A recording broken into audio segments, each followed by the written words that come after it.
It's Selection Sunday here in the world of Louisiana high school football. We're continuing our annual tradition, joined alongside Spencer Verret from the LHSAA network.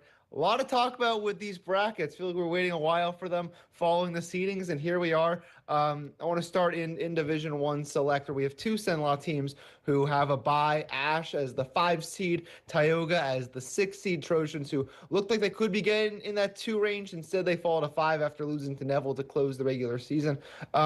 Between which of those two do you think has a chance to make a deeper run here in the tournament?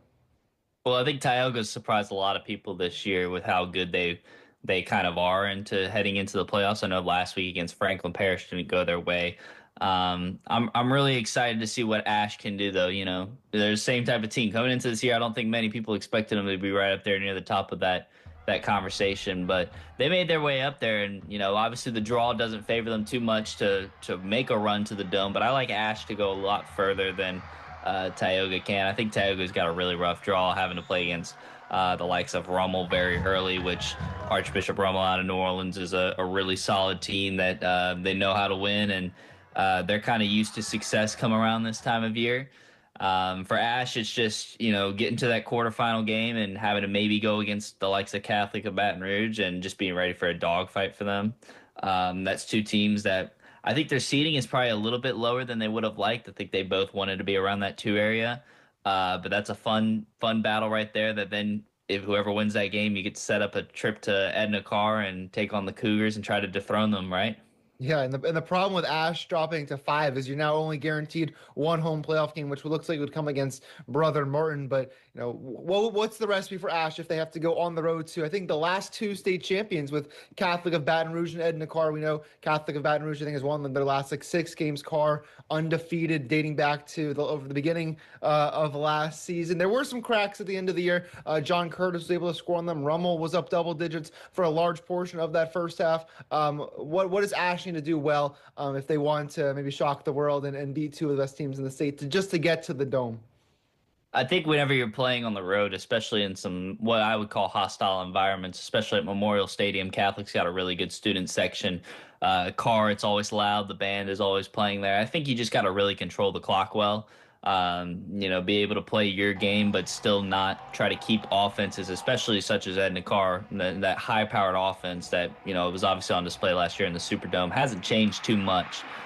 So keeping that offense off the field, and for Catholic, it's the same sort of thing. Just dominate the ball as best as you can, and if it's at this point in the season, as soon as you hit the quarterfinals, pretty much everyone's going to be 0-0. Throw seedings out the window.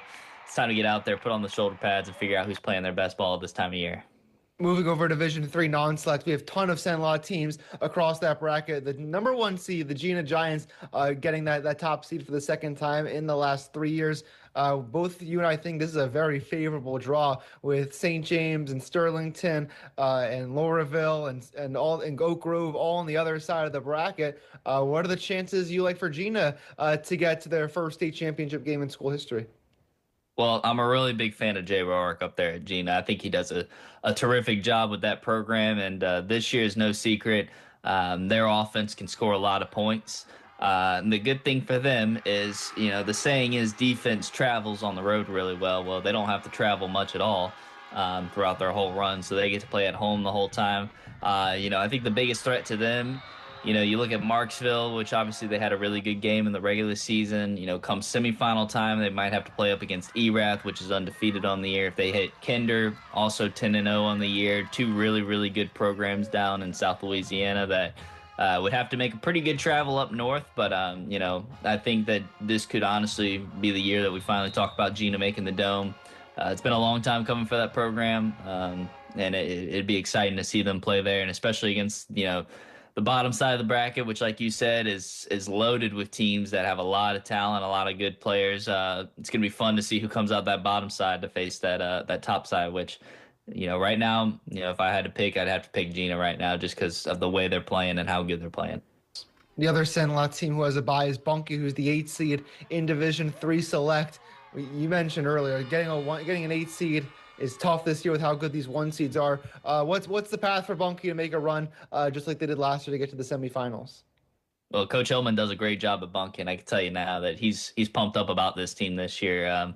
Getting an 8 seed and getting a bye in the first round is certainly going to help a lot because it kind of helps your preparation for what the rest of the playoffs can look like. It can help you get healthy.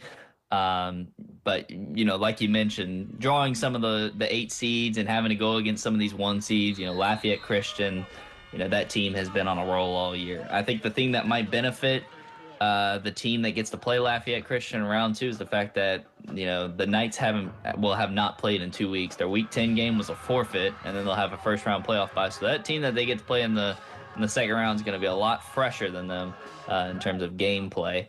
But I think Bunky, the formula is just keep doing what's working. At this point in the season, you don't want to change too much, and especially if that matchup with LCA in the quarterfinals happen, it's going to be a really exciting matchup, and it's just going to be limiting what LCA does really well. Their quarterback can throw the ball well. He can run the ball well. If you can limit him and force some turnovers, which we've seen earlier this year, LCA's loss against Shaw earlier in the year, he forced like 5 turnovers, kept that offense off the field as long as you could, and that was kind of the formula for beating. If you can force those turnovers, they're a very beatable team.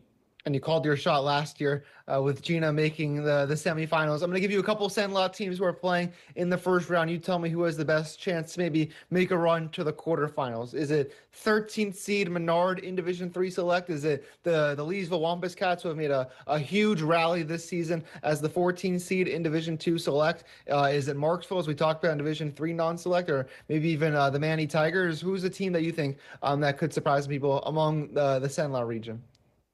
There's a lot of really, really good teams. I think Menard having to go against Newman in round 2. Obviously, Newman hasn't had a lot of success for the pedigree that they have with all the players that they've had, OBJ, the Mannings. But I think that's going to be a really tough matchup for Menard.